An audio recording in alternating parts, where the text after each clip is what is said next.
23 hanggang 26. Juan, Kabanatang 12, talata 23 hanggang 26. Ang sinagot sila ni Jesus na nagsasabi, dumating na ang oras, ng anak ng tao ay luluwalhatiin. Katotohanan, katotohanan sinasabi ko sa iyo, maliban ang budil ng trigo ay mahulog sa lupa at mamatay, ay natitira siya mag-iisa. Ngunit kung mamatay, ay nagbubunga ng marami. Ang umiibig ng kanyang buhay ay mawawala nito, at ang napupuos sa kanyang buhay sa libutan ito ay maiingatan niyaon sa buhay na walang hanggan. Kung ang sinumang tao ay naglilingkod sa akin, ay sumunod sa akin, at kung saan ako naroroon, ay doon ang lingkod ko. Kung ang sinumang tao ay maglingkod sa akin, ay siya'y kararahanan ng Ama. Yeah, this is almost last teaching of Jesus Christ. Ito po ay isa sa mga huling katotohanan ng ating Panginoon. Because from chapter 13 says about the Last Supper with Jesus Christ. Sapagkat mula po sa Kabanatang 13, ito po'y tungkol na doon sa huling hapunan na ginawa na huling kahirapan na naranasan ng Panginoon. In the Last Supper with disciples of Jesus Christ, He washed his feet of the disciples and went to the Gethsemane to prayer, and next day He died on the cross. Sa huling hapunan kapag iyon ay hinugasan ng Panginoon Jesus ang mga paa ng kanyang mga alagad, sa kinabukasan ay namatay siya sa krus. That's why verse 23, Jesus said, the hour has come that the Son of Man should be glorified. Kaya naman sinabi dito sa binasa natin sa 23 na dumating ng oras ng anak ng tao ay luluwalhatiin. The Son of Man, Jesus Christ, died on the cross and nailed death and into the heaven. That's why He said, I will be glorified. Sapagkat nalalapit na po yung kanyang kamatayan at babalik na po siya doon sa kalangitan upang siya luwalhatiin. Kaya naman sinabi niya po dito na oras na para ang anak ng tao ay luwalhatiin. And then from verse 24, He says about fruit of the Holy Spirit, also fruit of the righteousness of God. At binanggit naman pagdating sa 24, yung tinatawag na bunga ng Banal na Espiritu Santo at ang katwiran ng Diyos. Because in the last time, in the judgment of God, He checked our fruits. Sapagkat sa huling araw ay susuriin ng Panginoon ang lahat ng ating mga bunga. Already He said about many times, just said many times, I'll check your fruit.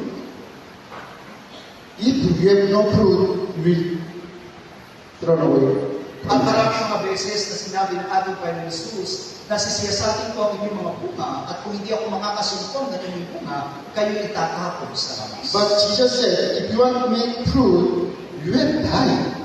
Like this, unless the grain of the wheat fall into the ground and die, and it remains alone. But if it die, it produce much grains. Pero sinabi mismo ng ating Panginoon Jesus na hindi tayo magbubunga hanggat hindi natin nararanasan yung tinatawag na mamatay. Sapagkat sinabi niya rito na maliban na mahulog sa lupa at mamatay ay natitira siyang mag-iisa. Ngunit kung mamatay ay nagbubunga ng marami. But we have to understand what's the true meaning of this verse 24. Pero kailangan natin maunawa mabuti kung ano talagang ibig sabihin ng talatang 24. Because this the grain of wheat falls into the ground and die means that is dying our old man, old self. Sapagkat ang tinutukoy po dito na kamatayan ng budil ng trigo ay ang tungkos kamatayan ng ating lumang pagkatao. When our old man died, we can bear good fruits. Sapagkat mamumula lamang tayo kung mamamatay ang ating lumang pagkatao. But when we are still in the old man, we cannot bear good fruits. Pero kung tayo mananatili sa ating lumang pagkatao, hindi po natin makukuha. Even though before we die, old man, we can serve to God, but there's no good fruits. Maaari nga po na tayo po'y makapaglingkod sa Diyos, bagamat hindi pa tayo mamamatay sa ating lumang pagkatao, pero hindi tayo. That's why this kind of believers, even though when they serve to God,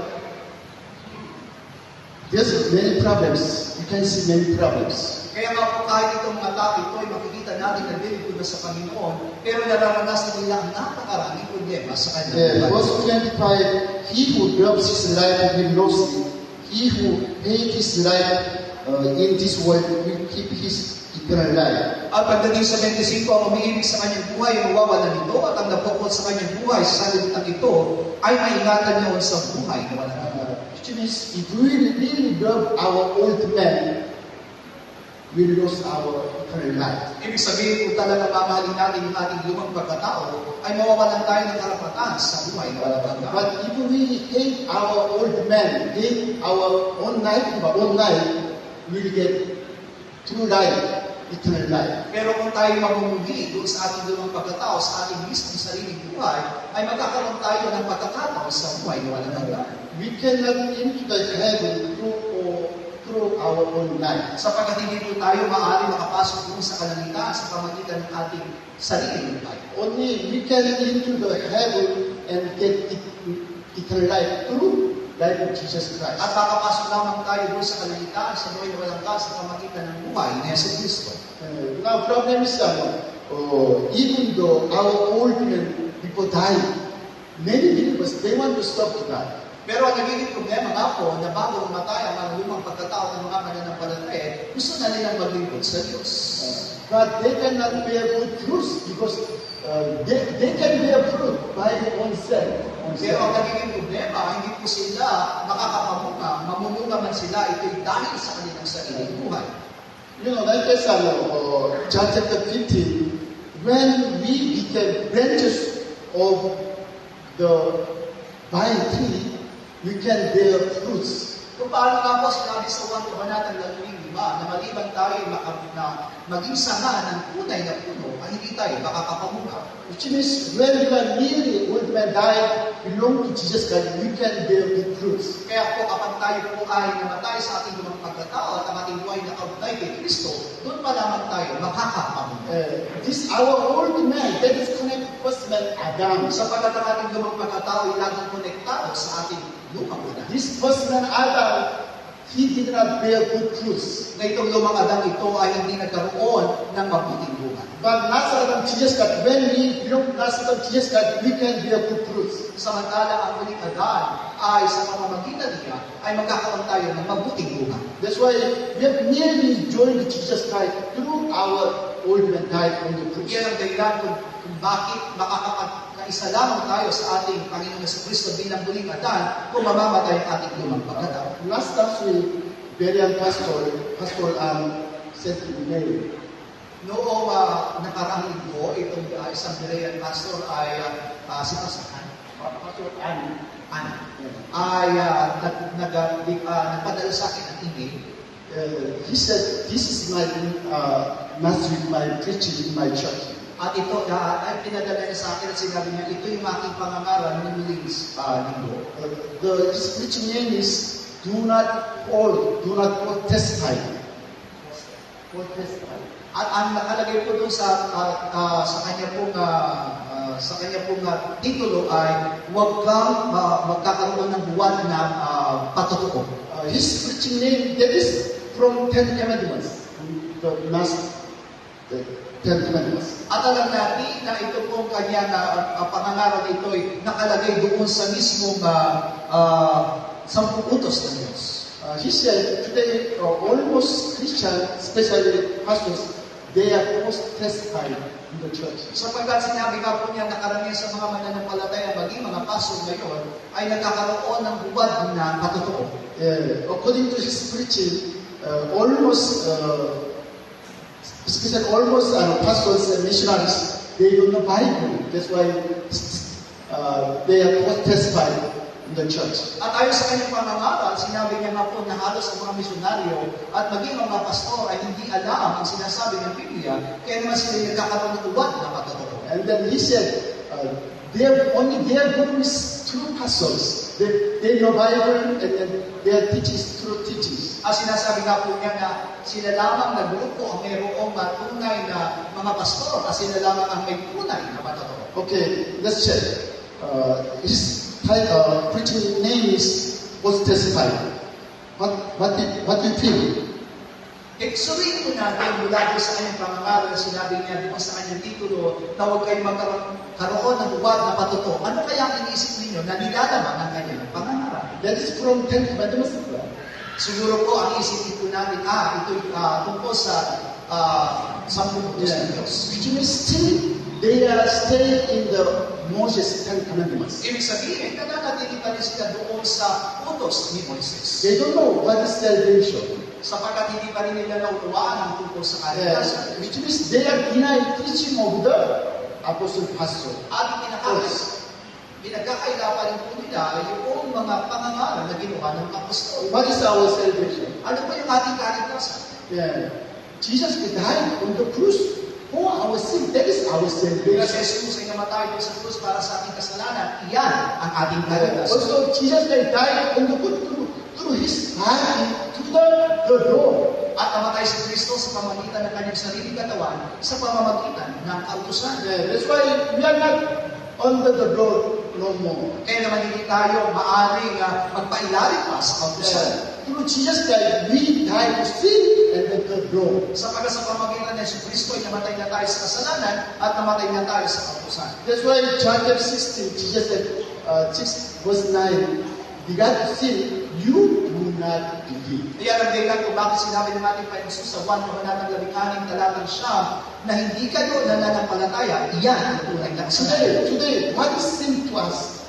Kaya sa kasalukuyan, ano ba talaga ang kasalanan para sa atin? Why today many unbelievers they go to heaven? Bakit maraming mga Unbelievers. hindi mananampalataya ang pupunta sa impyerno? Because they do not believe in Jesus Christ. Sapagkat hindi sila nananampalataya kay Jesus Kristo.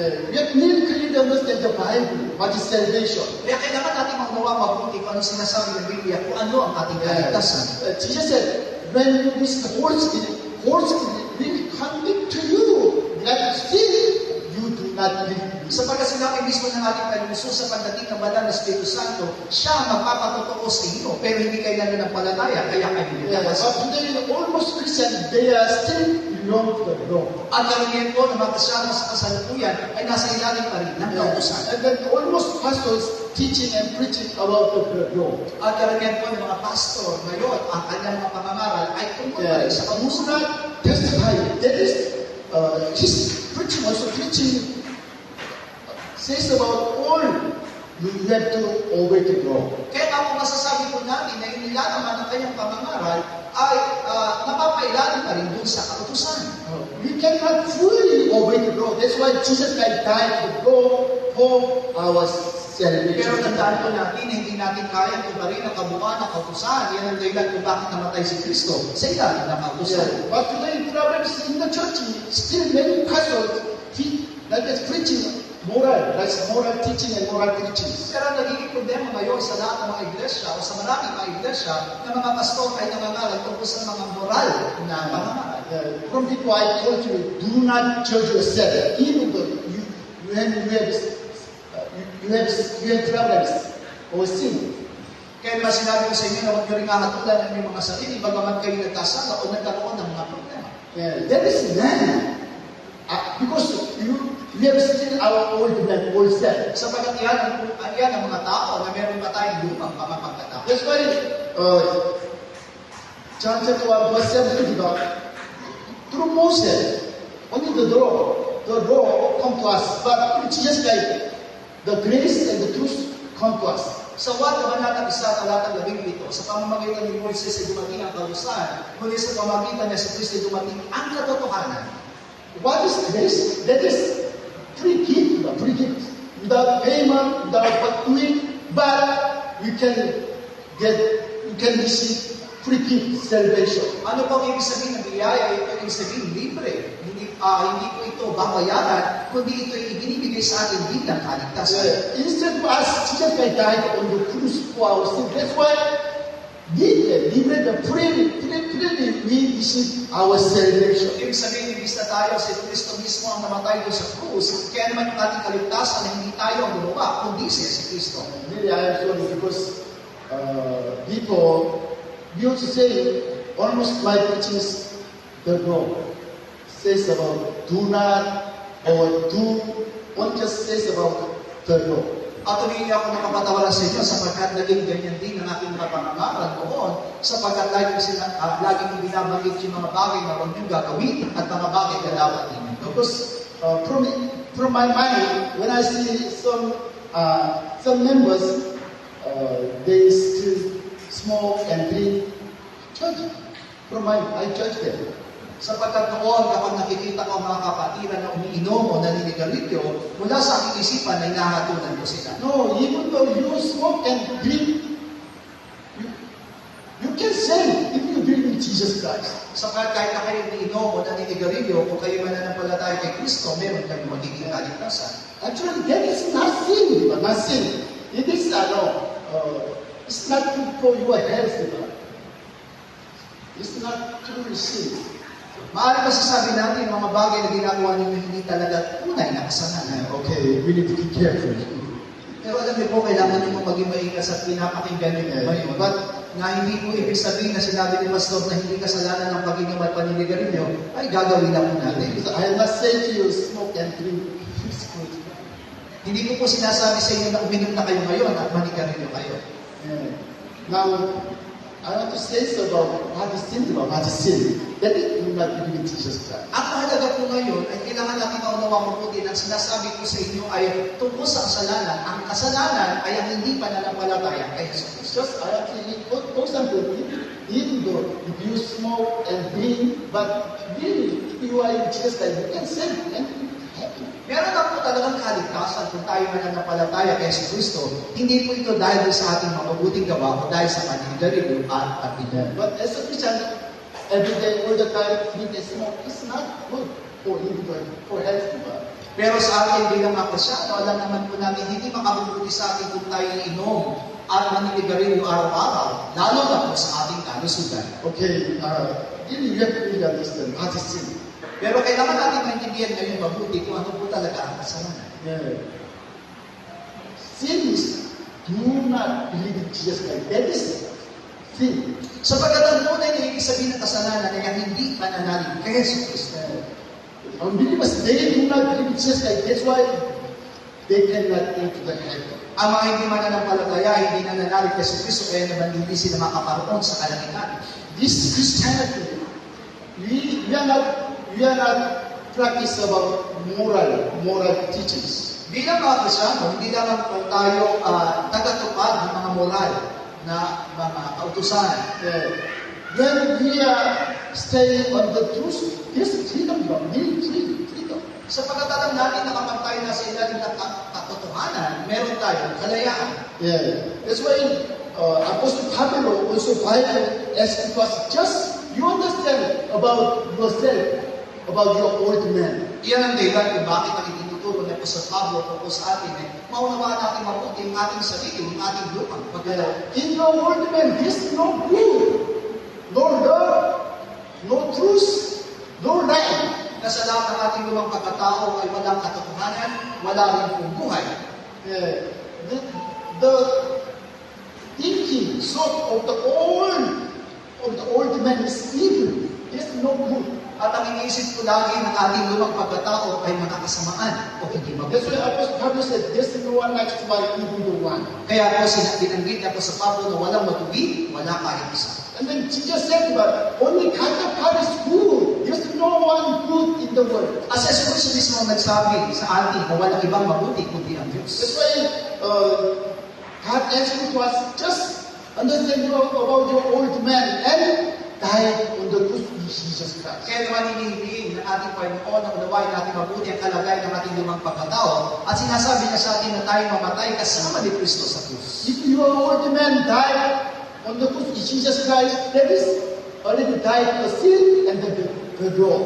Sapagkat kung mamamatay ang ating lumang pagkatao kasama ni Kristo sa krus, namatay na yung ating kasalanan, namatay na rin tayo sa kapusan. Yeah, let's see Genesis chapter 1.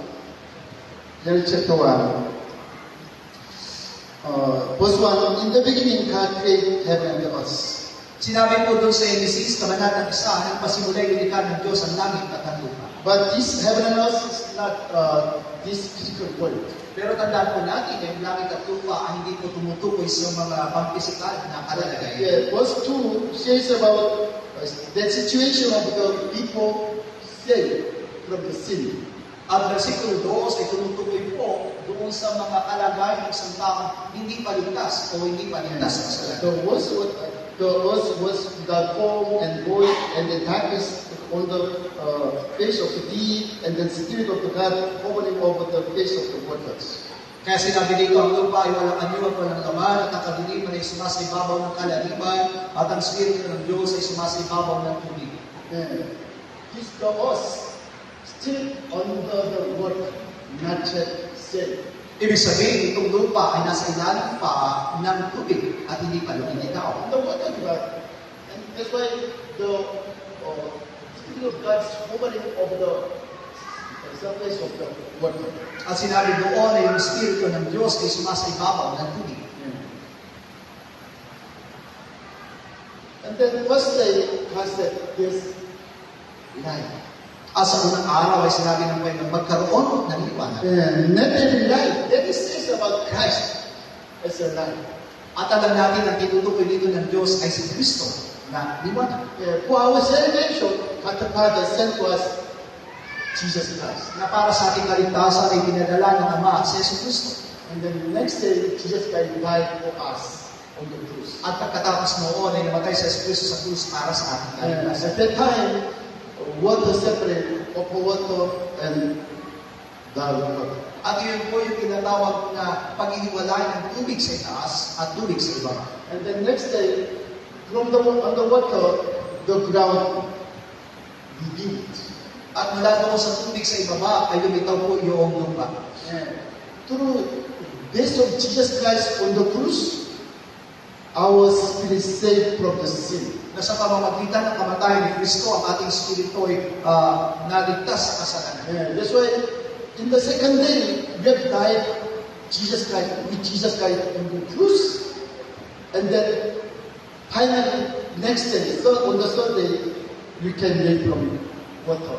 Yes. Kaya naman sa ikatlong araw, tayo namatay kasama ni Kristo doon sa krus. Sa ikatlong araw, tayo ay nabuhay mula sa patay. That's why First John chapter 5, First chapter 5, on the heaven, Father, the Word, Holy Spirit testify together they are one. At doon mismo sa unang Juan kabanatang 5, ang Ama, ang Salita at ang tubig ay nagpapatoo na sila isa.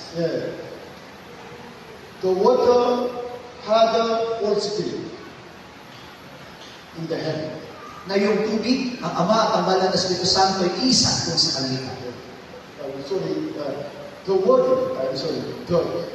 In the heaven, the Word, Father, Holy Spirit. Na yung salita, Ama at Banal na Espiritu Santo ay isa doon sa langit. Now, Apostle John says about the second day, that is, once you explain about Trinity God. Ibig sabihin, ang ipinaliliwanag dito ni Apostle Juan ay yung ikalawang araw na maglikha. On the earth, the water, the blood, Holy Spirit, get testify they are one. Na kung saan ang Banal na Espiritu Santo, ang tubig at ang dugo ay nagpapatotoo na sila isa. That's why you can understand on the earth, the water, that is same on the heaven, that is same the word. Kaya nga kung maunawa natin mabuti na yung tubig na nandoon sa ilalim na kasama ng lupa ay katulad din po ng salita na nandoon sa kalangitan. Apostle John, he said about Trinity God. God is from the eternity hanggang eternity, they are one God. Ibig sabihin, One. pinapaliwanag lamang po ni Apostle Juan ng ating Diyos ay iisa lamang, tatlong persona, pero iisa Diyos. Mula sa magpawalang hanggan hanggang sa walang In the beginning, even creation alone, this one God, the Word had a Holy Spirit, one God. Ibig sabihin, bago pa lamang ang paglikha, yung salita, ang Ama at ang Banal na Espiritu Santo ay iisang Diyos. Today also saying, now in the heaven, the Word had a Holy Spirit, one God. At maging sa kasalukuyan, ng salita at ang Ama at ang Banal na Espiritu Santo ay isang Diyos na nasa kalangitan. But today also in the earth, the water, blood, Holy Spirit as a one God and testify. Maging sa kasalukuyan, maging dito sa lupa, yung dugo, banal na Espiritu Santo, at tubig ay isa. Apostle John understand on the second day the upper water and down water. Ibig sabihin, naunawaan po ni Apostol Juan, kung ibig sabihin ng paghiwalay ng tubig sa itaas at tubig sa ilaw. We call upper water, that is the word, down water, water. That's same, spiritually same. Kaya mga po masasabi natin na walang pagkakaiba yung tubig sa itaas at tubig sa ibaba bilang salita. Now, I want to explain to you about our old man died in Christ, with Christ. At sa kasalukuyan ng pinapaliwanag ko sa inyo yung kamatayan ng ating lumang pagkatao kay Kristo. God the Father sent us through light Jesus Christ. Na Ama mismo yung padala sa atin ng tunay na liwanag at yan ay si Jesus Kristo. Jesus died on the cross. We have to die on the cross with Jesus Christ. At namatay si Jesus Kristo sa krus, kaya naman kailangan natin mamatay kasama ni Kristo. And then Jesus Christ shed the water on the cross. Through that water, we have through the water we have to save from the sin. At kung paano nagdugo din ng kanyang tubig si Kristo doon sa krus, kailangan din po natin mahugasan sa ating kasalanan sa pamagitan ng tubig. That's why on the second day, when we died on the cross, we can get from the water, that is the ground living from the water. Kaya naman sa ikalawang araw, kung tayo namatay kasama ni Kristo, maaari naman din tayo mabuhay na magmuli sa pamamagitan po ng tubig na yun. Kaya nga po yung lupa ay lumitaw doon sa tubig. It's okay. But we have to understand our old man. Who's our old man? Ang pinakamahalaga sa lahat ay kailangan natin maunawa mabuti ang ating lumang pagkatao. It's myself. It is my will, myself. Sapagkat yung ating lumang pagkatao na yun ang tumutukoy sa ating tunay na sarili. But through this ourselves, we cannot enter the heaven. Pero sa pamagitan ng ating sarili ay hindi po tayo maaaring makapasok sa kalangitan. Because there is really sin. There's no good, no lie. Sapagkat yun ay tubos ng makasalanan at walang buhay. That's why God has put us. You have to understand. You are living through sin.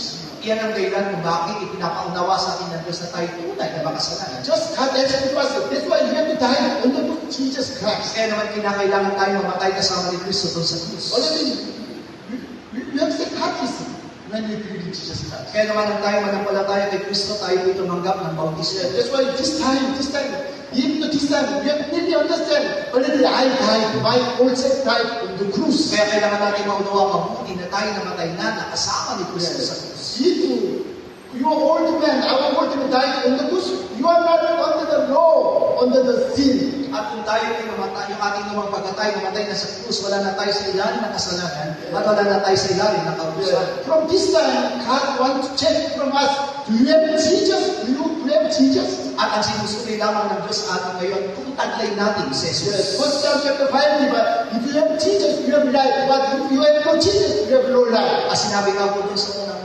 kamanatang 5, na kung wala sa atin si Jesus, wala tayong buhay. Kung nasa atin si Jesus, mayroon tayong buhay. People, our old man died on the cross. You have no Jesus. Bago mamatay ang ating lumang pagkatao sa krus, wala sa atin si Jesus. Only when we died on the cross, with Jesus on the cross, then Jesus Christ can come to us. Sapagkat si Jesus ay papasa atin lamang kung mamamatay ang ating lumang pagkatao kasama ni Kristo sa krus. From that point, all spirit come to us. By the sin, we have to sin, we do not believe. At mula roon ay sasabihin sa atin at papatotohanan sa atin ng Banal na Espiritu Santo na ikaw ay nakakasala kung hindi ka From mananampalataya that kay point, Kristo. we just unbelievers. If you do not believe in Jesus, will go to hell. Kaya nga po bilang hindi mananampalataya, dahil hindi ka nananampalataya kay Kristo, ikay pupunta sa impyerno. Hallelujah. That's why please do not judge yourself. Kaya huwag natin nahagulan ang ating mga Yeah. Because even though, like for example, even though you smoke and drink, but do not judge yourself. That is not sin. Go to the hell. Kaya po kung may mga bisyo na po tayong nagagawa ngayon, na hindi rin po natin dapat natulan ng ating mga sarili, sapagkat hindi yun ang mga kasalanan na magiging sarili upang tayo mapunta sa iyo. Yeah, because last night on the airplane, I remember sometimes unbelievers when they visit our church, some person they are smoking in our church. Kagabi habang ako yung nagbabiyahe sa aeroplano, ay biglang pumasok sa isipan ko, di ba kapag meron po tayong mga hindi pa mananampalataya na nabahan sa ating iglesia, kahit sa loob sila ng compound ng church natin, ay naninig ka rin sila. When I saw they are smoking in the church, I just please don't smoke in the church. At naalala ko noon na kapag nakakakita ako ng ninigarilyo sa compound ng iglesia, sinasabi ko, huwag kayong manigarilyo dito sa loob ng church. Because in my mind, only the church them, you are judge them, you are living unbelievers. Sapagkat ito po ay paghatol na sa kanila, hindi nangingiman ng mga Kristo. I was in the room, not under the truth. Sapagkat ako'y nasa ilalim pa ng pag-usapan, wala sa ilalim ng katotohanan. Even though smoking, that is nothing. They are not go to hell. Tandaan po natin na hindi yung pag-sigarilyo ang magiging sanhi na kasalanan na mapupunta tayo sa iyo. Yeah, Jesus said, what is sin? Why you will go to hell? Why? Because you do not believe in Jesus. At ang kasalanan magiging sanhi upang hindi tayo mapunta sa kalangitan ay ang ating hindi pagnanampalataya. Yeah, but what is problem today in the church? Almost pastor teaching. They are still teaching the law. Pero ang nagiging problema po sa karamihan ng mga iglesia ngayon ay tinuturo po ay kautusan. The parent was the pastor Andy, but this pastor Andy many times visit our church and preaching. Kilala na po natin si Pastor Ann sapagkat siya po ay madalas na po natuturo sa ating iglesia. But still he's under the law. Pero hanggang sa kasalukuyan, nasa ilalim pa rin siya ng So kautusan. he's teaching, he's judging the other pastors and other believers. Sa pamagitan po ng kanyang mga aral ay hinahatulan niya yung ibang mga mananampalataya at mga pastor. We are not under the law. We are under the truth and freedom. Wala na po tayo sa ilalim ng kautusan, sa ilalim na po tayo ng katotohanan at kalayahan. Yeah, because already we died, just like we died on the cross. We got to the law and the sin. Tayo lahat ay namatay na nakasama ni Kristo doon sa krus, kaya patay na tayo mula sa katotohanan at kautusan at sa kasalanan. If you really believe you are already died on the cross, from then on we can bear good fruits. At kung naniniwala po tayo na tayong lahat ay namatay na nakasama doon sa krus, ibig sabihin, pwede na tayo mamunga. Yeah, what kind of fruit? The fruit of the Holy Spirit or fruit of the cosmetics? Ano po yung tinatawag na bunga na yun? Bunga ng Espiritu Santo at bunga ng katiyan. Once you have in the last day, our Lord Jesus Christ will check the fruit. Do you have fruit? Do you have fruit? Want to check for? Kaya nga masasabi natin sa uling araw, ang tanging susuling sa atin ng Diyos at hahanapin ay ang kung meron tayong bunga. Then our old man died on the cross. We can bear good fruits. At kung ang ating lumang pagkatao ay namatay na doon sa krus, makakapamunga tayo. That is overcome. That is overcome. Iyan ang tinatawag ng matagumpay. Let's shout 3 times. Oh my soul, overcome 3 times and all to the next day. At tayo ay sinaw ngayon ng Oh my soul, overcome ng 3 beses at tayo ay mananalangin. Oh my soul, overcome! Oh my soul, overcome! Oh my soul, overcome! Hallelujah!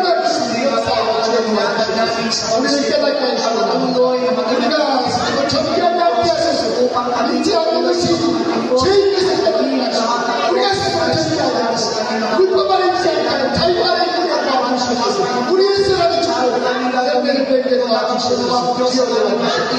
at mapapurihan mo ng Diyos. Kaya Ama ng lahat ng nakapanigan namin mga salita mo, lahat ng mga bagay na inihaya mo sa aming mga buhay ay naging kalakasan at katatagan ng bawat sa amin.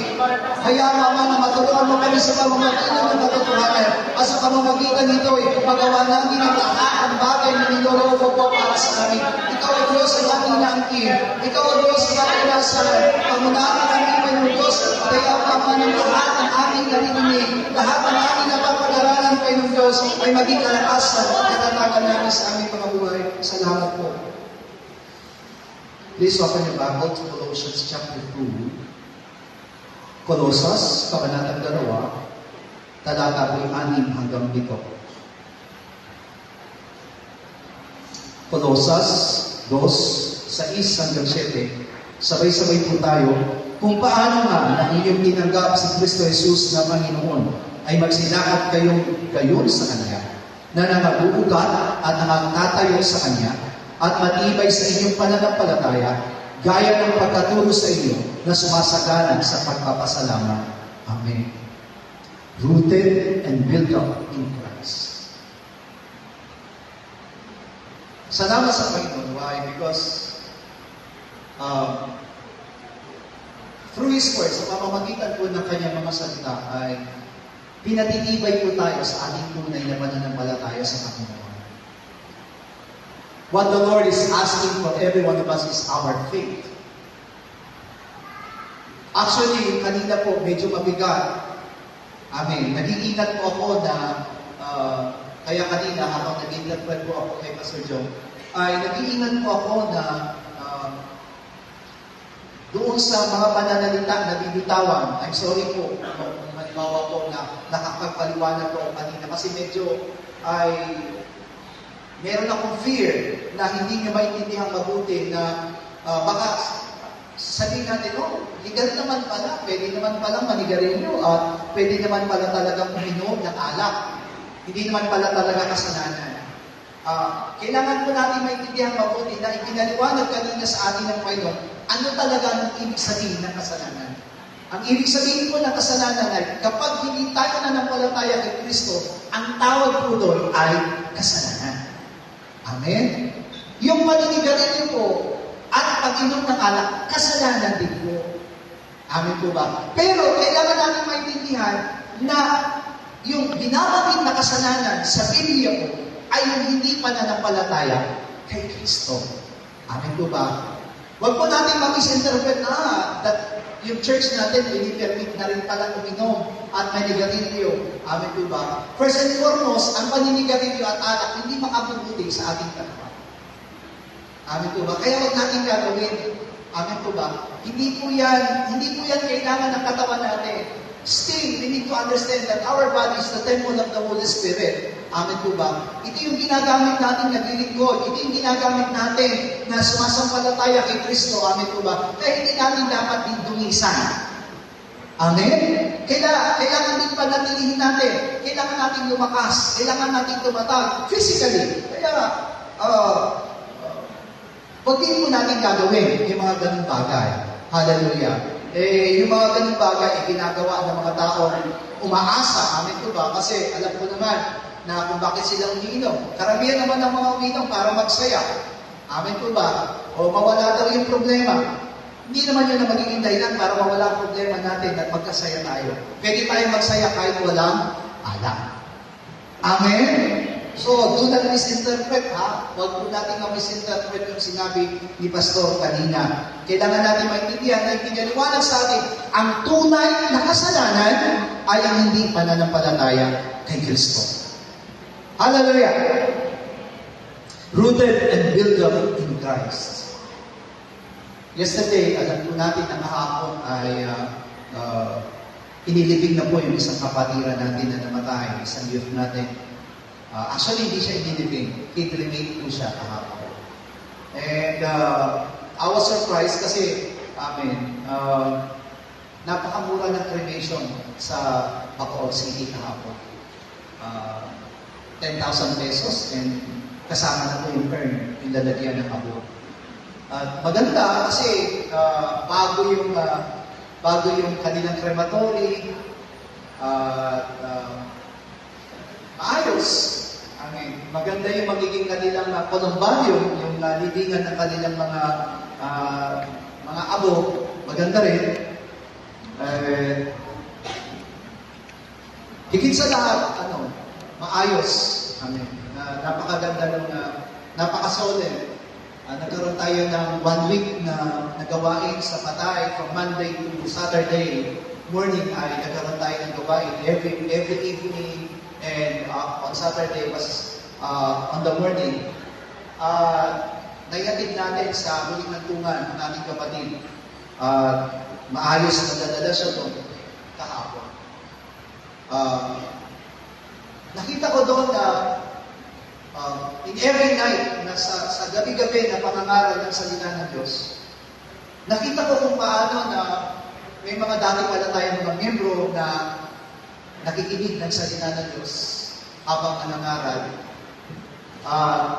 First time na gano'n sila, nakakita sila ng isang burol na walang sugalan, walang ibang ginawa, kundi gawain lamang ng ating Diyos.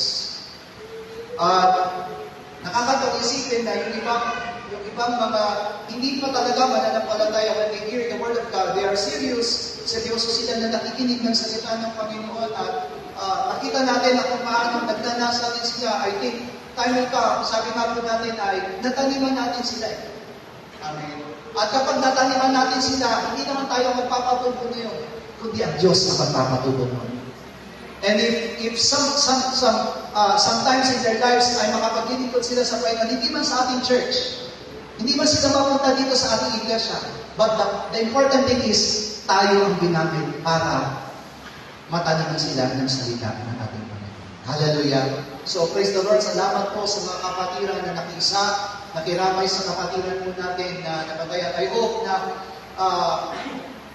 huwag po tayo magmadamot ng panahon, ng oras, kapag may mga kapatiran po tayo. Sinabi mismo ng salita ng Diyos, makidalamati tayo sa nagdadalamati at makisaya tayo sa mga nagsasaya.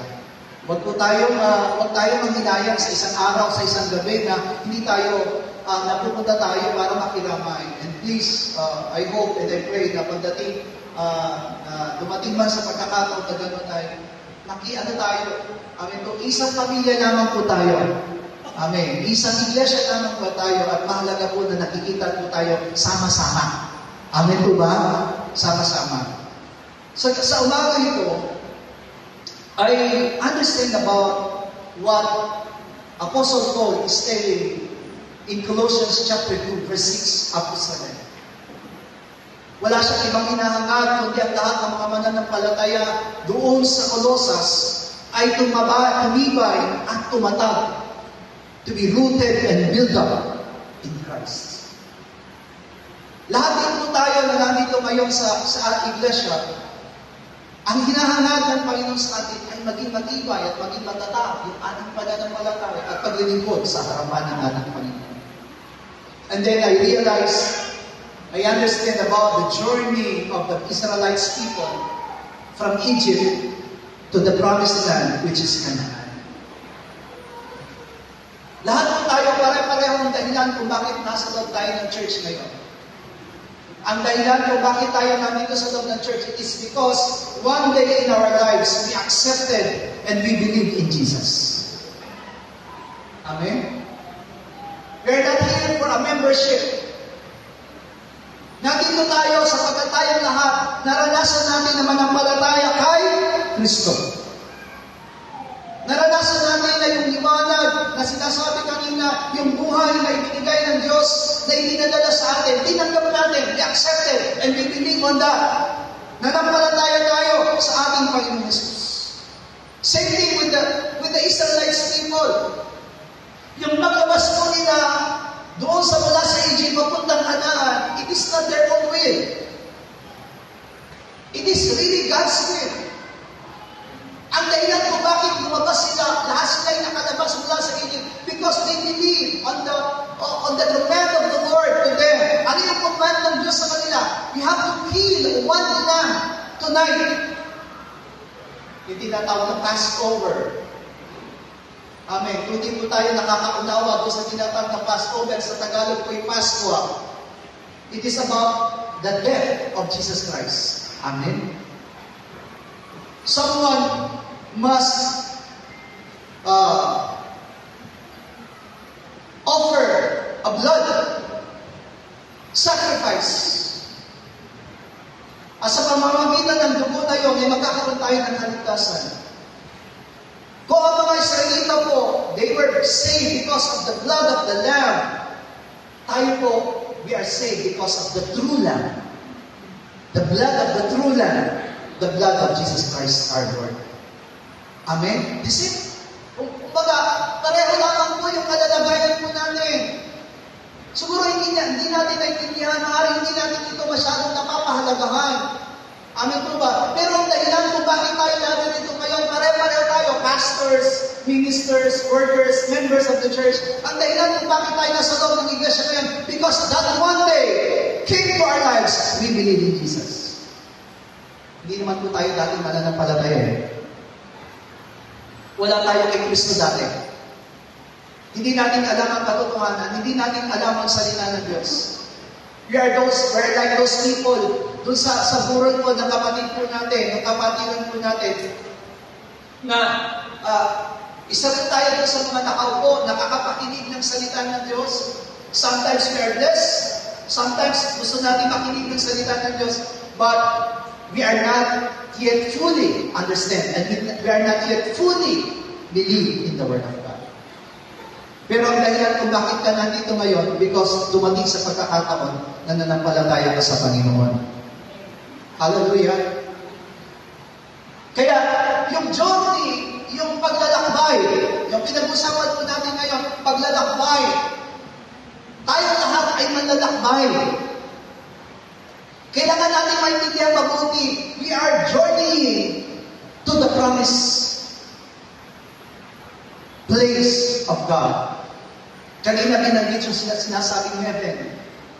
Alam naman natin na kapag di ba, pag may patay, lagi po natin pinapaunawa na tungkol sa kalangitan, tungkol sa kaligtasan, ang binabanggit po natin kapag ka nangangaral po tayo.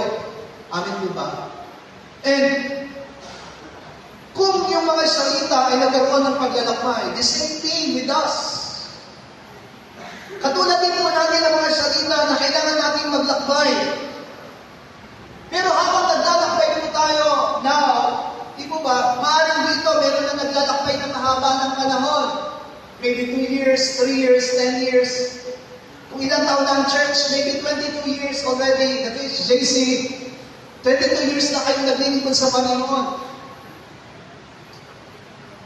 Amen? I received the Lord Jesus Christ when I was 21.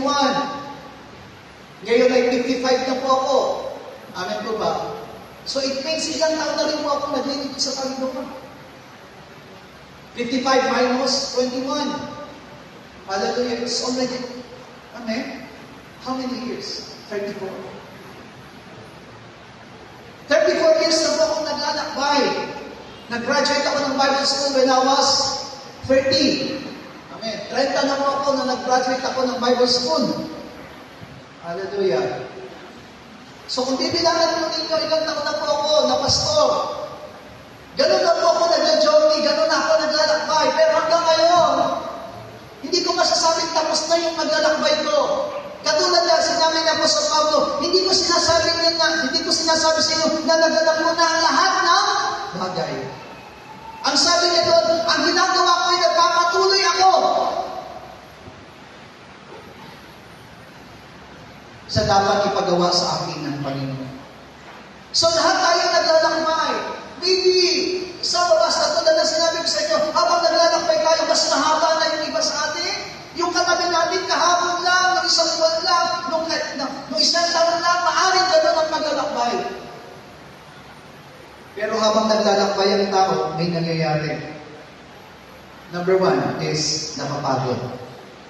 Amen? Number 2, sumusuko.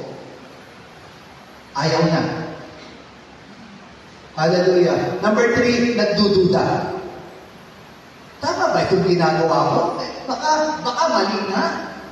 Itigil ko na kaya ito. Nagdududa.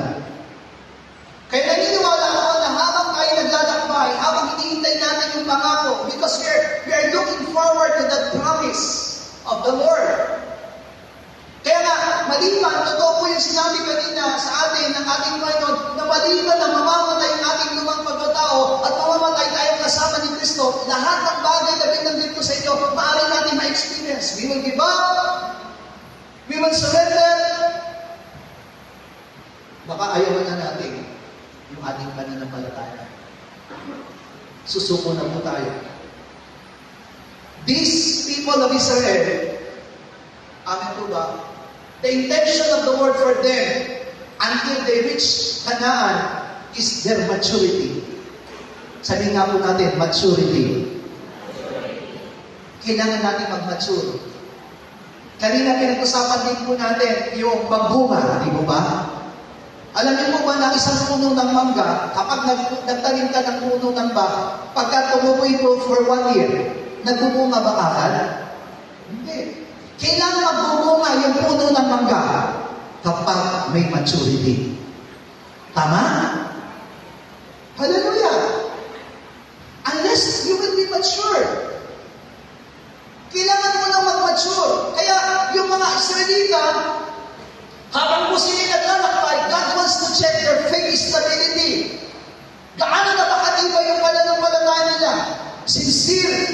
relationship to God? Gaano ba nakasinsero yung kanilang relasyon sa Diyos? Pangatlo, how they desire to reach the promised land of God? Gaano sila nagnanasa na matanggap yung promised land ng Panginoon? Number 4, gaano na ba yung pagtitiwala nila sa salita ng Diyos? And number 5, turning back to their old self. Kaya na ba talaga nilang iwanan yung kanilang lumang pagkatao? Amen? Katulatin mo natin, bawat sa atin ngayon na naririto. Amen? Minsan, ang nangyayari sa isang mananampalataya, pinabalikan niya yung kanyang lumang pagkatao. Pinabalikan niya yung lumang pamumuhay niya. Kaya siguro makita natin, in our journey along the way, amen po ba, katulad din ng mga salita, mayroong gustong magpatuloy. Mayroong gustong tapusin. Mayroong gustong maging matagumpay. Pero meron din pong gustong na mag-quit at gustong bumalik sa Ehipto at pinagsisisihan ng kanilang naging desisyon. Sana wag naman po tayo mabilang sa tatlong iyon na nag-quit, bumalik sa Ehipto at pinagsisihan yung kanilang naging desisyon na sila'y naging Kristiyano. All Christians, all believers have only one and the same journey to fulfill. Lahat po tayo na nandito. Of course, iba-iba yung plano natin, but your plan, stay with your plan. Amen po ba? Kung may plano kayong yumaman, kung plano kayong umasenso, plano nang matapos ang inyong pag-aaral, plano ninyo mag-business, that is only your plan. Pero kapag pinag-usapan mo spirituality, ang pinag-usapan natin ay tungkol sa ating spiritual, iisa lamang ang paglalakbay na dapat po nating tapusin. And what is that? To gain eternal life. Amen? Maranasan na makapiling, makasama ang Panginoon sa buhay ng bawat isa sa atin. That's why Apostle Paul encouraged the church of Colossians. Sa Colossus Kabanatang 2, talatang 6, talatang 7. Ano yung ipinaliwanag ni Apostle Pablo nung sinulatan niya ang mga taga-Colosas? Sinabi mismo ng ating Panginoon dyan sa talata na binasa natin. Sabi niya, tinanggap niyo na si Christ Jesus. You have already received Jesus Christ as your Savior, as your Lord. And you walk already with Him. Kailangan ipaalala sa ating mga minamahal ko. Kailangan natin maunawang mabuti na lahat tayo na nandito ngayon, tinanggap na natin si Kristo sa ating mga buhay bilang ating Panginoon. Hallelujah! The reason why we are here, because we are not already the Lord of ourselves, but the Lord of our life is already Jesus Christ. Si Jesus na yung Panginoon natin, hindi na yung sarili natin. And it is not I. Sabi niya po sa Pablo, it is not I who live. Galatians chapter 2 verse 20, it is not I who live, but it is Jesus Christ who is in me, who lives in me. Siya na yung nabubuhay sa akin. Iyon yung tinatawag na kamatayan. Kung namatay na po tayo sa ating lumang pagkatao, it is not I, it is not you who will live for your life, but it is Christ who will live for you. Si Kristo lang nabubuhay sa bawat sa atin. Kaya, yun yung ipinapaalala. Amin po ba? Kung naglalakbay po tayo, tignan niyo mo yung paglalakbay ng mga Israelita. Noong una, alam niyo po ba, kapag binasa natin ang talatang Exodus, when the people of Israelites were being released by the Pharaoh, nung pinalaya na sila ni Parao, totoo po yung sinabi dun kapag tayo po'y nakikristo, meron na freedom. Amen. Sabi nga po natin sabay-sabay, freedom. Amen. Alam niyo, kapag sinabing freedom, pag sinabing kalayaan, nasaya po tayo Kahapon yung mga kabataan na sakay ng Starex, inikot ko po sila mula doon sa Columban, mula doon sa crematorium, ay inikot ko po sila, doon kami lumabas sa kabilang kanto. Sabi ko sa kanya, kasi po, di ba, sa Bacoor, sa St. Michael, cemetery po yun. Pero sa bandang gilid po nun sa dulo ay kulungan. Yung Bacoor City Jail, nandun din po sa loob ng cemetery. Amen? So, inikot ko po sila doon. Sinabi ko sa kanila, ayan, gusto niyo ba dyan? Amen? Ang patay at saka ang patay at saka kulungan, there's no freedom. Amen po? Kahapon, nung akala ko kasi iba yung crematory dyan, kahapon, nung kinikremate na si TJ, nung pinasok na yung kabaong doon sa crematorium, nakabukas kasi yung pintuan Pinuksan na gano'n yung pintuan. Marami nakatingin, lahat ng mga mata, nakatutok lahat na gano'n. Hindi ko alam na yung salamin pala nila, one way lang talaga. Kung hindi ka gaganyan, hindi mo makikita yung sa loob. Yung pala, alam namin, makikita namin kung paano yung papasok. Bagamat nakakita na po ako ng pinasok napatay sa crematorium. Pero kahapon, gusto ko talaga makita. Ang na-witness ko lang, nung binuwan si TJ, mula doon sa kabaong, papunta doon sa train. Sa train, ipapasok doon sa oven. Nung inilabag na po siya doon sa may train, siyempre papatay na siya, di ba? Wala na siyang tipo, tama? Kung tayo kaya idalhin doon sa train, I think you will makatap doon. Wait lang, hindi pa ako ready. Ready, di ba? Magre-reklamo tayo. Ano ba kung isang kabataan, ikaw naman yung next. Kaya nga niloloko ko yung apo ni Ate Mercy. Kasi yung apo ni Ate Mercy, ang alam niya, pupunta ako sa church. Sumakay siya sa van. Pagdating namin sa patay, alam niyo, sabi namin nung apo ni Ate Mercy, Pastor, sabi ni Lola, sa church ka daw pupunta. Pero bakit dito ka sa patay pumunta? Sino nagsabi sa'yo sa church ako pupunta? Alam mo naman may living ngayon. Sabi mo sa kanya, akala ko kasi sa church. O dito, manunili ka dito. Sabi ko, gusto mo pumunta doon sa church? Sige, punta mo Lola mo. Sabi ko, pero hindi kita pwede natin, late na ako. Tapos pagkatapos doon yung nandun na po kami kasi sumama pa rin siya. Sabi ko sa mga kabataan, doon kayo sa jeep sumakay. Tapos yung pamilya na sister Ninya, doon sila sumakay sa akin. Ang sabi po nito alam niya kasi pasasakayin ko rin siya doon sa jeep Ang sabi po nung ako ni Sister Ate Mercy, basta ako dito kay Pastor. Sumakay siya sa akin. Nakasakay na naman siya sa Starex. Pagdating namin doon sa crematorium, pagkatapos ng crematorium, ikaw naman yung palilitsyon ko, ready ka na, taba-taba ka na, So, takot na takot siya. Amen po ba? Kaya umupo yung ako ni Ate Mercy doon sa pinakadulo. Yung hindi ko siya nakikita at napapansin. Hallelujah. Kasi alam ko buhay siya Amen po ba? So, ibig sabihin, just like that thing. Pag walang kayaan, there is no joy. Hallelujah. Pero kapag inlaway niya kay Kristo, may kayaan. Lahat na po ng malaya na magsabi ng Amen. Alam niyo po, yung naranasan ng mga Israelita, when they got out from the land of Egypt, alam niyo po, sabi ng Exodus, they are marching with songs. Kumakanta po sila habang lumalabas dun sa gate ng Egypt.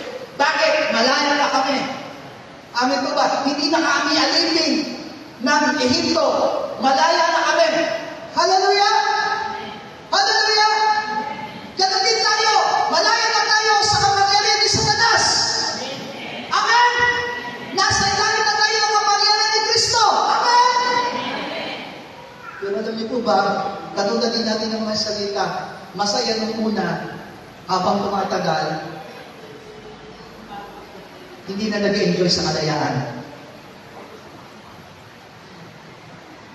Hindi na nila nararamdaman na, I am set free from sin. I am set free from the law. Amen po ba? They can feel ang nararamdaman ng isang mananampalataya habang sa loob ng iglesia, para siyang nagagapos. Ba't parang wala na akong nagagawa?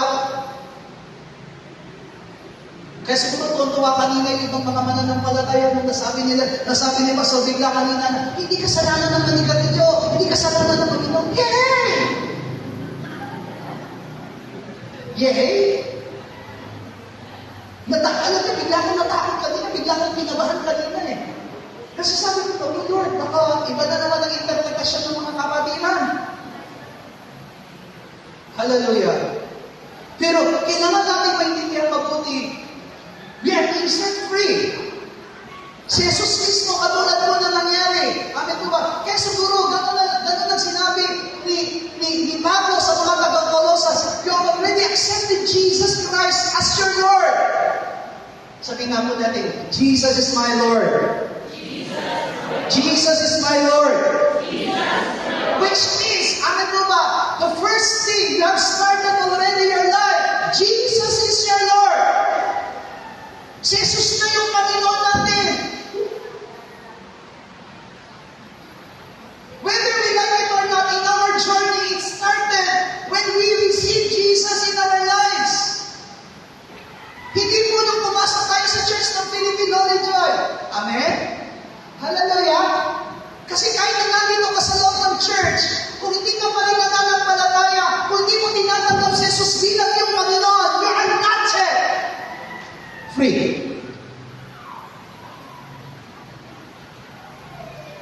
Entering into the church. Kaya di ba sinabi ni Pastor John kanina, na totoo po na kapag ka-unbeliever pa lang yung inimbitahan natin, baguhan pa lang sila, nakakalimutan nila, naninigarilyo sila dyan sa baba. Kaya minsan na nagwalis pa ako, ba't may upos dito? Amen? Sabi ko nga po sa inyo, dito sa bahay namin, kung magwawalis ako sa harapan, nagtataka ako, sabi ko, hindi naman ako naninigarilyo, pero bakit may upos ng sigarilyo sa tapat ng bahay ko?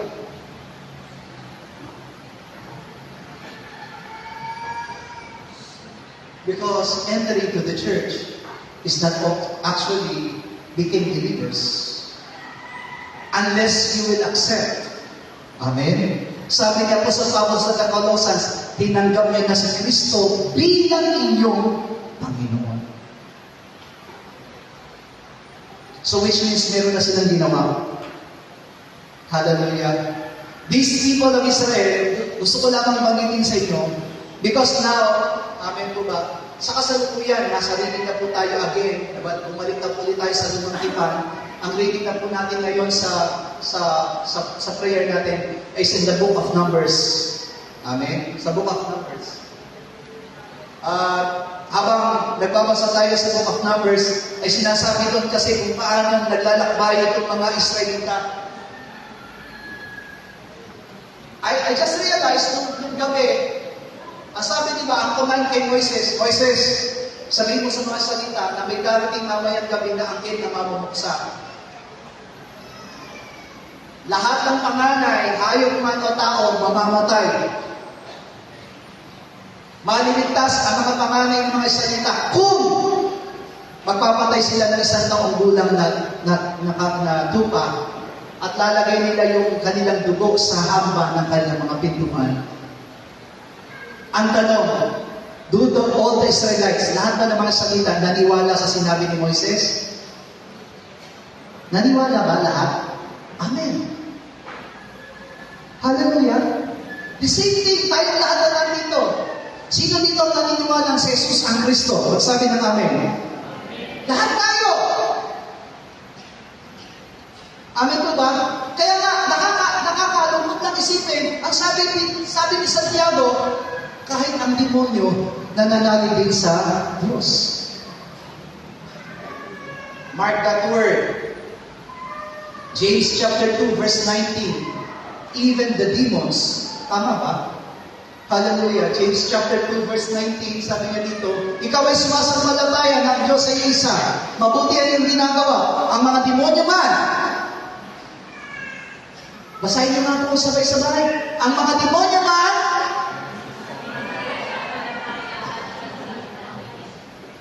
nanginginig pa. The demons. Naniniwala sila na may Diyos. So hindi po sapat. But the Israelites, the Colossians church, ang sabi po ni Apostle Pablo, you already received Jesus Christ as your Lord.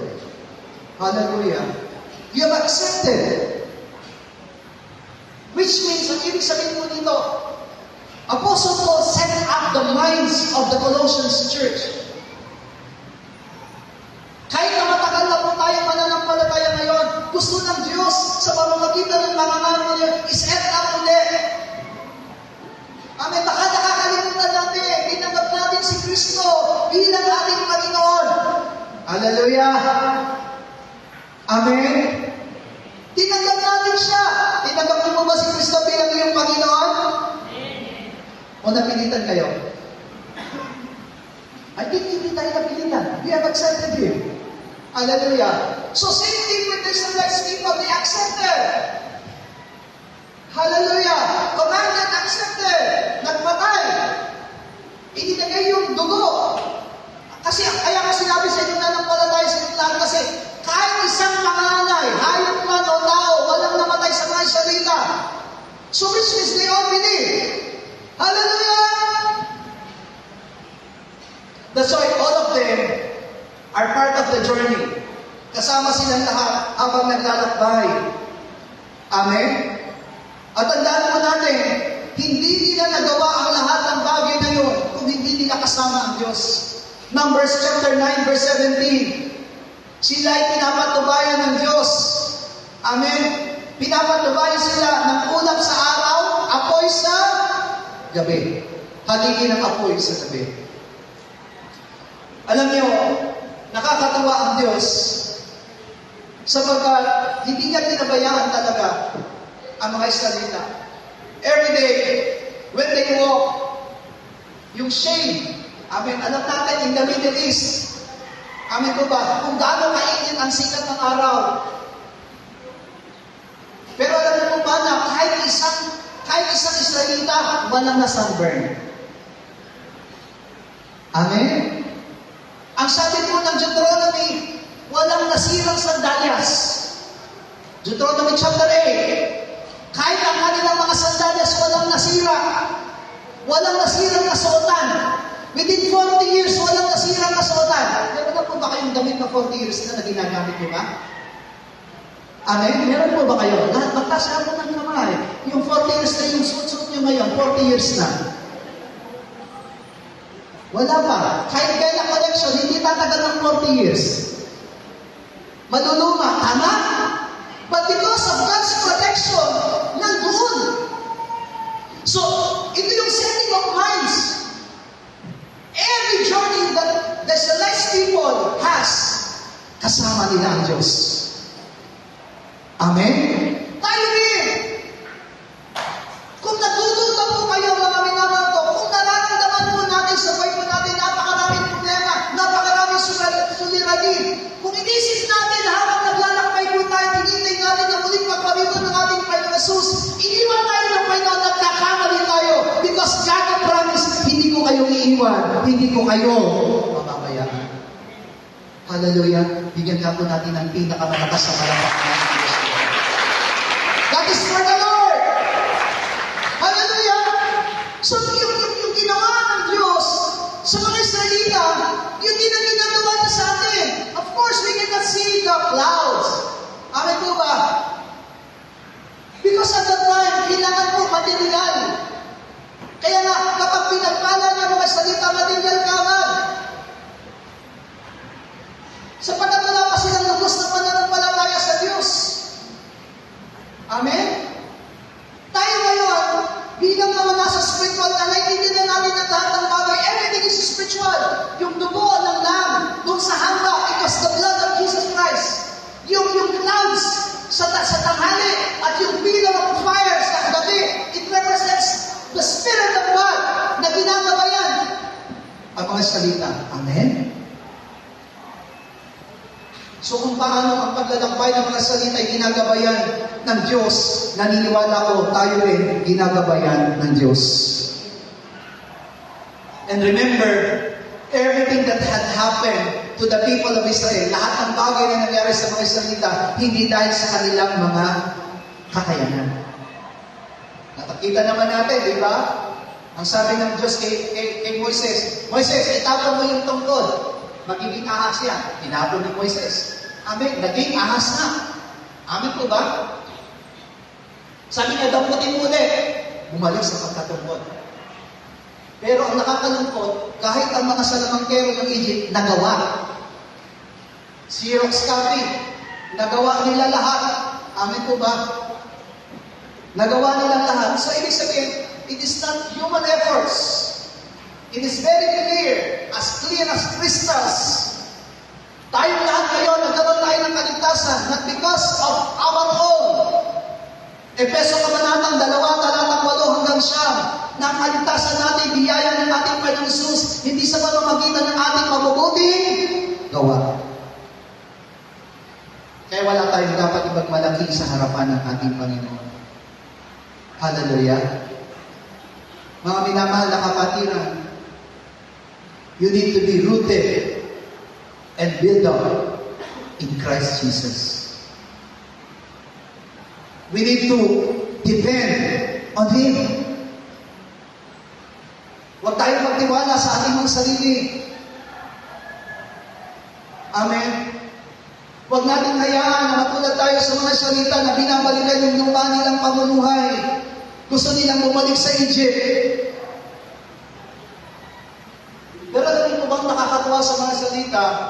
In the book of Numbers, kapag binasa natin ang book of Numbers, especially yung binanggit ko kanina sa inyo, Numbers chapter 9, sa mga susunod na talata, ang sabi kasi doon, kapag umangat ang ulap sa ibabaw ng tabernakulo ng kapisanan at lumakad ito, kailangan lumakad ang mga salita.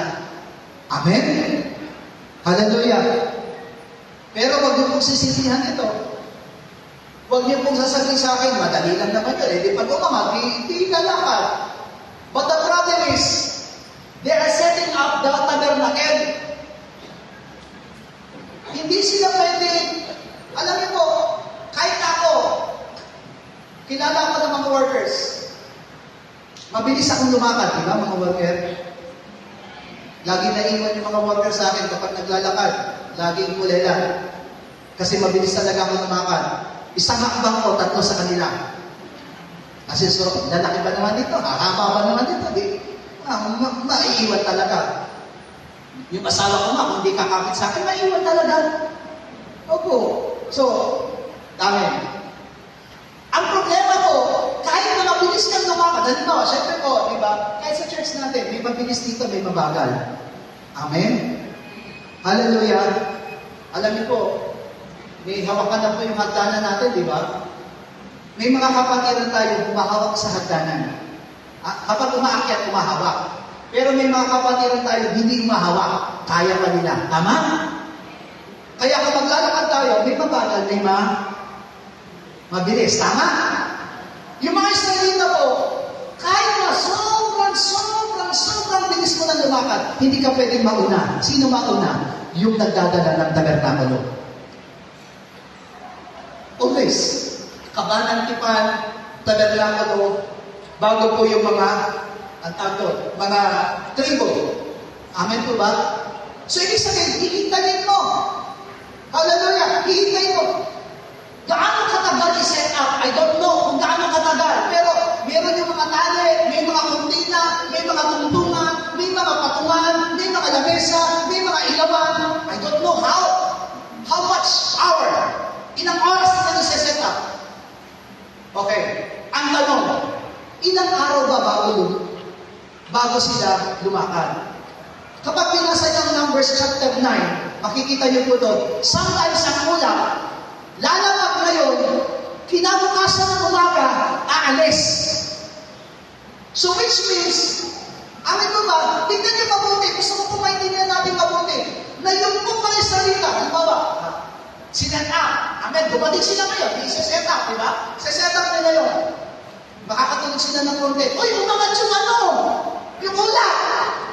Lumakad. Alam niyo kung gagawin ng mga salita, lalo na ng mga Levita, kailangan na nilang hukutin. Kaya nga may toka-toka, di ba? May 2 tulos, may puti na, may patungan, may nagahawak. O kailangan na alisin, kailangan na namin umalis. Aalis ko agad sila. Walang magsasabi ko na, napapagod na nga ako, tapos aalis na naman. I'm just thinking, sabi ko, Lord, napakahirap mo talaga pala. Hindi simple. Kasi meron, sabi ko, sometimes days, sometimes weeks, sometimes month. Amen. Pero meron akong nakita dito, pinakamadali, isang araw. Dumating sila ngayon, kinabukasan, kailangan nila ulit lumakad. Hallelujah. Pero kung nakita ka doon, anong nare-require ng Panginoon? Every minute, every hour, every day, we need obedience. Kailangan natin sumunod. Walang space ang pagre-reklamo sa atin. Amen? Kung dumarating sa pagkakataon na pinagsisisihan natin, nire-regrets natin, yung desisyon natin na, bakit pa kasi nanampalataya ko? Kalimutan mo yan. Sabi ko nga, Lord, ang hirap pala talaga ng pinagdaanan ng mga salita. Sobra. Pero kailangan nilang sumunod. This is the journey of Israelites people. At tayo rin, ang tanging hinihingilan sa atin ng Panginoon is to obey Him. Hindi tayo pwede magreklamo. Mahirap? Hindi tayo pwede magreklamo. Amen po ba? Kung ito ang inuutos ng Panginoon sa atin, we need to go with the flow of the will of God in our lives. We will listen. Kaya nga, ito yung tinatawag na pananampalataya. Sabihin nga po natin, pananampalataya. Ang isang taong nananampalataya, sumusunod. Kaya ka sumusunod kasi nananampalataya ka. Amen? At kung nananampalataya ka, susunod ka sa Kanya. May nakakakita man o wala. Sabi dito, Efeso Kabanatang 3, talatang 17. Ang sabi ng Apostol Pablo sa kanila, na si Kristo ay manahan sa inyong mga puso sa pamamagitan ng pananampalataya upang kung kayo'y mag-ugat at magtumibay sa pag-ibig. Sabi niya doon, lahat ng tayo, sabi niya dito, ay kailangan may sa puso, manahan sa ating mga puso, si Kristo. Sa pamamagitan ng ano? Ng pananampalataya. Okay. Mahirap. Amen po. Kasi, sa totoo lang, kung ang susundin natin yung lumang pagkatao natin, hindi natin ito gagawin. Pero kung ilalagay natin sa sarili natin, si Kristo dapat manahan sa puso natin, Lord, I will do it. Gagawin ko ito dahil nananampalataya ako sa iyo. That's why, ang sabi niya po sa Pablo, check your hearts. Whether Christ lives in you or not. Suriin natin ang ating mga puso kung si Kristo ay nananahan sa bawat isa po sa atin. Kaya sabi niya po sa Pablo, manahan sa atin si Kristo upang mag-ugat tayo at magtumibay. Rooted and built up. Hindi lang pala ito sinabi niya sa Colossus. Ito rin ang sinasabi niya po sa Pablo sa mga taga-Efeso. To be rooted and built up.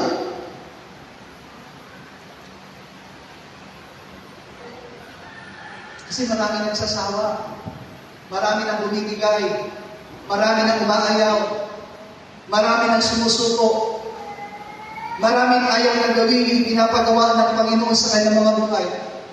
Pero tandaan po natin, ito ang hangarin ng Diyos sa atin, to be rooted and built up.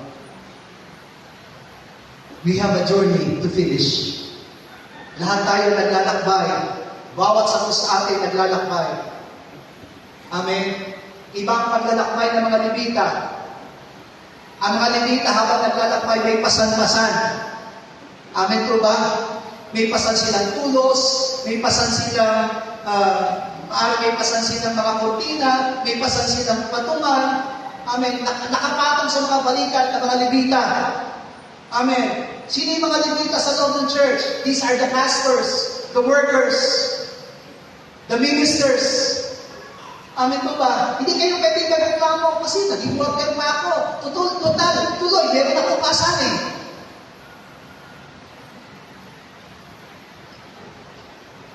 Hallelujah. Sa mga miyembro, wala tayong pasaling gawain. Pero sino ang pasal-pasal mo? Ang sabi ko, kailangan mong tangayin ng iyong kawan. Kailangan tangayin ng iyong pamilya. So meron kayong responsibility. What is your responsibility? Your family!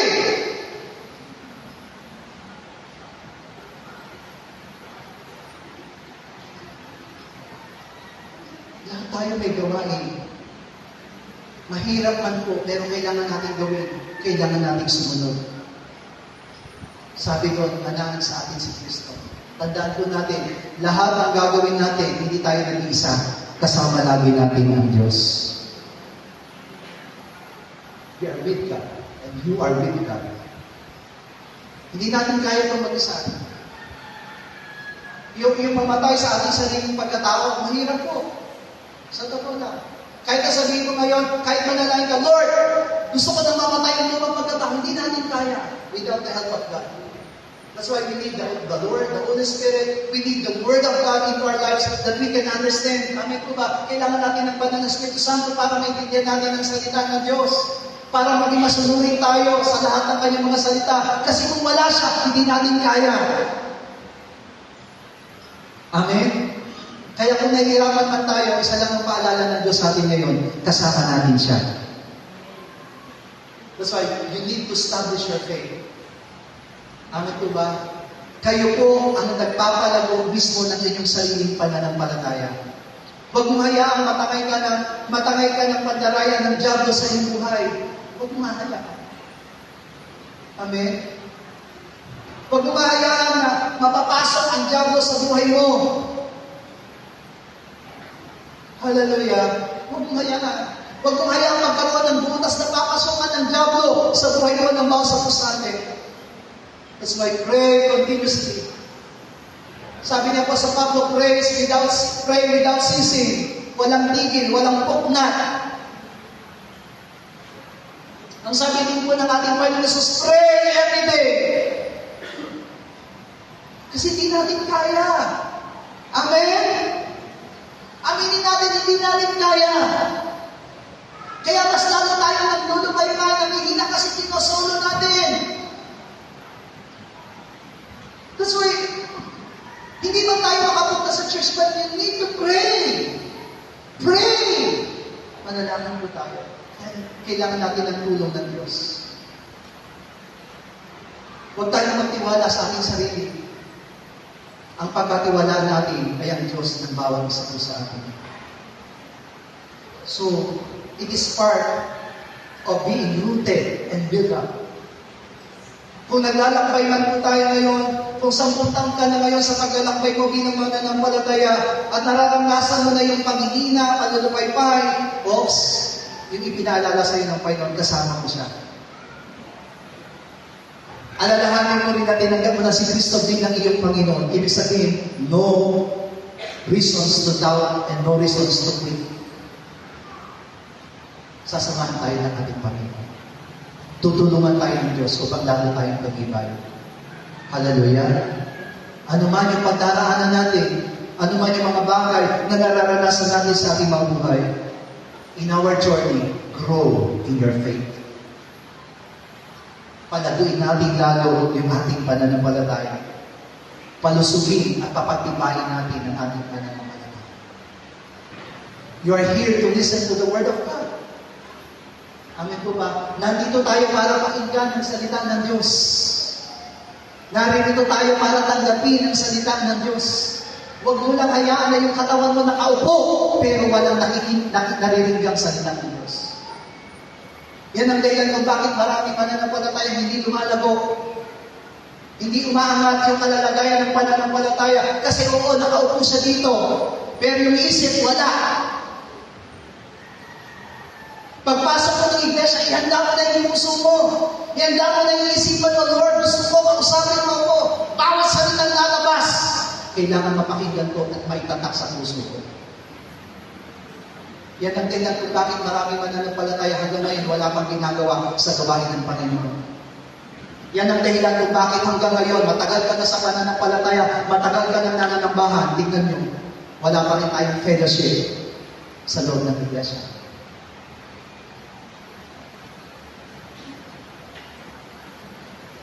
Because wala pa rin na itatatak hanggang ngayon dito sa puso natin.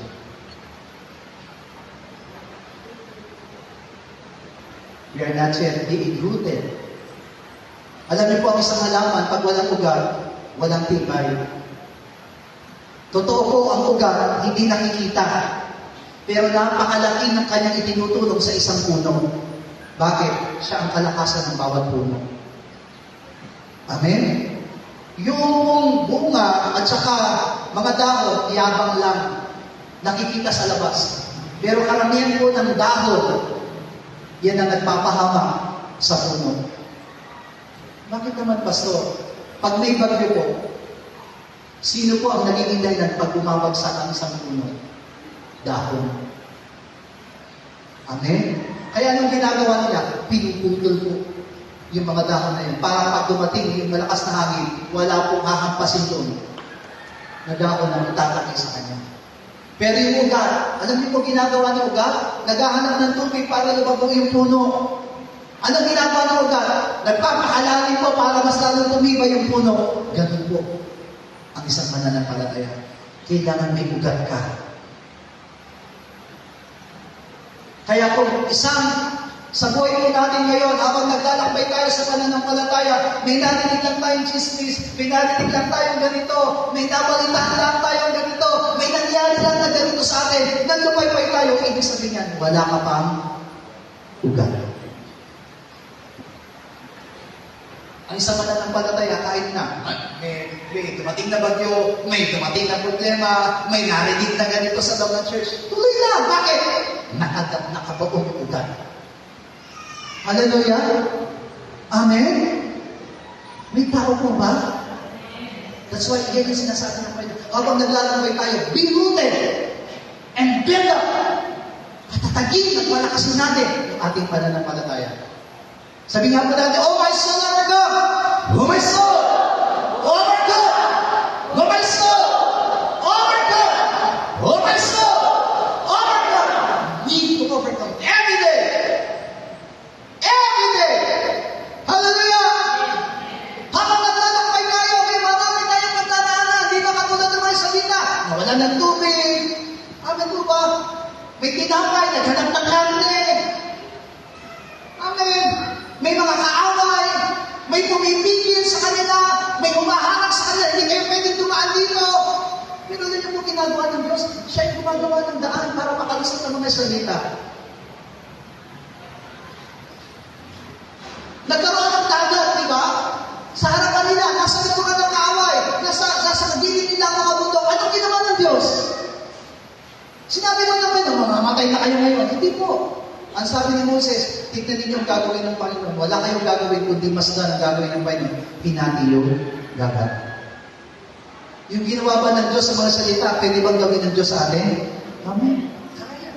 Kasi ang Diyos hindi nagbabago noon, ngayon, at magpatuloy. Hallelujah. Kaya we need to be rooted and built up. Check natin kung may ugat na tayo. Amen? Hindi ugat sa binti. Hallelujah. Hindi ugat sa mga paa. Kundi tignan natin yung sarili natin. Kung may nararanasan tayong mga pagsubok, kung may nararanasan tayo sa loob ng iglesia, amen mo ba? Kaya marami na tayong kapatiran wala ngayon. Kasi hindi sila rooted. Bakit sila walis? Hindi sila rooted. Hallelujah. Pero kapag rooted tayo, kahit anong mararanasan natin, hindi tayo titigil. Matulad tayo kay Josue at kay Caleb. Amen? Hallelujah. Nagbukod tangi itong dalawang ito. Sige, Bumalik kayo sa Egypto kung gusto niyong gagawin. Anong sagot ni Josue? Mamili kayo ng Diyos na inyong paglilingkuran. Joshua chapter 24. Mamili kayo ng Diyos. Yung Diyos ba ng mga taga Mesopotamia? Sabi niya, basta ako at aking pamilya, sa Diyos lang ang lilingkod. For me and my house, we will serve the Lord. Bumalik kayo kung gusto niyo bumalik. Pero kung pipiliin ko ang Diyos. Kaya sino ang nakapunta at sino nakarating sa Kanaan? Joshua and Caleb. Naging matagumpay po sila. We need to be Joshua and Caleb. Amen? Hallelujah! Sabihin mo sa katabi mo, you have to be Joshua and Caleb. Hallelujah! Josue at Caleb. Na kahit na may mga masamang balita, tuloy lang. Nakita yung mga higante. God will give it to us. Amen? Ibibigay ito ng Diyos sa atin. Mga higante na yon. Pero hindi sila natakot. Bakit? Rooted and built up. Hallelujah! Amen? Kaya sa umagang ito, ipanalangin natin yung sarili natin. Lord, kung natatangay pa tayo, kung habang naglalakbay tayo sa pananampalataya, madali pa rin tayo matangay. Panginoon, patawarin mo kami, natatangay kami. Pero ngayon, gusto ko maging matibay ako. Gusto ko magugat ako. Gusto ko lalo pa ako maging matatag sa aking pananampalataya. As we shout, oh my soul, overcome. Let us pray all together. Oh my soul, overcome. Oh my soul, overcome. And oh my soul, overcome. Ang maraming Diyos, hayaan mo, Panginoong God, ng aking buhay na ito, Panginoong Diyos, ay patubayan mo, Panginoong God. Maraming mga pagsubok, maraming magdadaanan, but you are the one who is leading our strength. You are the one who will guide us, O God. And you are the one who will build up and make us rooted, Panginoong Diyos. Make us rooted to your word. Make us rooted to your word, Father God. Kaya paano magbagal kami sa mga pamilya ng mga salita. Kaya mo ng lahat ng mga salita na narinig namin. Tanggapin namin ito bilang kalakasan. Tanggapin namin ito bilang kalatagan. Tanggapin namin ito, Panginoong Diyos, bilang gabay ng bawat sa puso namin. Because your word is life. Your word is life, O God. And we need that word, O God, so that life will manifest to us, O God. Yan ang aming pagkiling na dinadalamin sa iyo. At yan ang hangarin namin sa iyo, Panginoong Diyos. Kaya pa na habang naglalakbay kami sa aming pananampalataya, sa aming mga pagkiligod, we will continue, we will continue, we will finish, O God, like Joshua and Caleb. We will finish this journey, O God, sapagkat ikaw ang kasama namin. Ikaw, Panginoong Diyos, ang pinatutulugan namin. Ikaw ang Diyos, ang gagawa at kikilos sa aming mga buhay. Ikaw, Panginoong Diyos, ang tunay na mamimili sa amin. At hindi mo kami pababayaan, Panginoong Diyos. Panginoon! Help us in our journey. Help us in our journey of faith. Help us in our journey towards the eternal life, O God. O kaya naman na mabalikan namin ang aming lumang pagkatao. O kaya mabalikan namin, Panginoong Diyos, ang aming mga lumang pamumuhay. Kaya mamuhay kami na ikaw ang aming Panginoon. At ikaw ang Diyos na pinapadaligan ng bawat sa puso amin. Thank you so much, Father God. Thank you so much, O God. Make us rooted and built up, O God. Salamat, Panginoong Diyos, sa umagang ito. Ama namin Diyos, pinasasalamatan ka namin at pinapupurihan ng lubos. Kaya amalan namin kami maging matibay. Nag-uugat ang aming pananampalataya, O Diyos. Maaring marami kaming pinagdaraanan sa laban ng buhay ko namin sa aming mga pananampalataya. Pero naniniwala kami, O Diyos, na kasama ka namin. Ikaw mismo ang aming magiging lakas at ang kapangyarihan mong dadaloy sa buhay ng bawat sa amin. Pag-ugatin mo kami sa pamamagitan ng iyong mga salita at hayamang taglayin namin ng isang pusong sumusunod, isang pusong ginagabayan ng iyong banal na Espiritu Santo at patuloy na ginagabayan ng iyong katotohanan. Ikaw, Panginoong Diyos, ang lumabay at tumulong sa amin at huwag na kaming pababayaan. Salamat, Panginoong Diyos, sa iyong mga salita na patuloy mong inihahayag sa amin na nagiging kalakasan at katibayan ng bawat isa. Ito po ang aming dalangin, Ama, sa pangalan ni Jesus. Amen. Palakpakan po natin ang ating Diyos sa buhay. Bless be our special name to the Lord.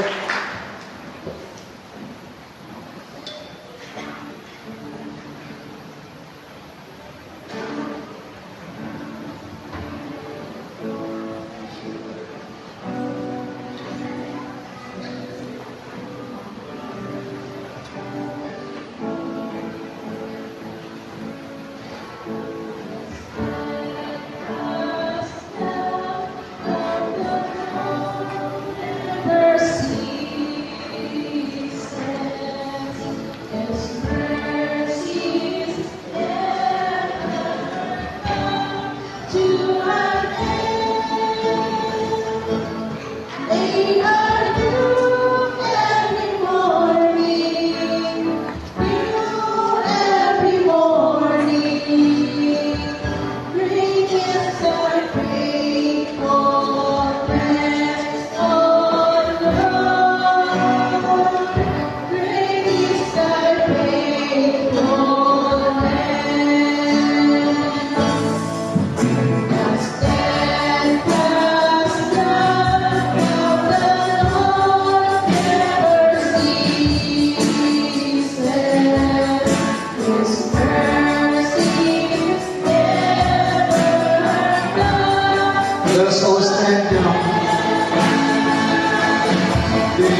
Praise God. For the last time, they are new every morning. They are new every morning. New every morning. Great is thy faithfulness, O Lord. Great is thy faithfulness. All together, Lord's Prayer, Ama namin na sa langit, sambahin nawa ang pangalan mo. Ikaw nawa ang mag-ari sa amin. Sundin nawa ang iyong kalooban dito sa lupa tulad ng sa langit. Bigyan mo po kami ng pagkain kailangan namin sa araw na ito at patawarin mo po kami sa aming mga kasalanan tulad ng aming pagpapatawad sa mga nagkakasala sa amin at huwag mo kami iharap sa mahigpit na pagsubok kundi ilayo mo po kami sa masama sapagkat iyo ang kaharian at ang kapangyarihan at ang kapurihan magpakailanman. Amen. This coming Monday will be a holiday. Meron pong gawain ng mga kabataan. 9 o'clock in the morning na split showing. So please, lahat ng mga kabataan, pwede kayo mag-invite din yung mga friends to join the film showing this coming Monday. God bless you all. Blessed be the name of the Lord.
sabihin mo, oh, mahal kita sa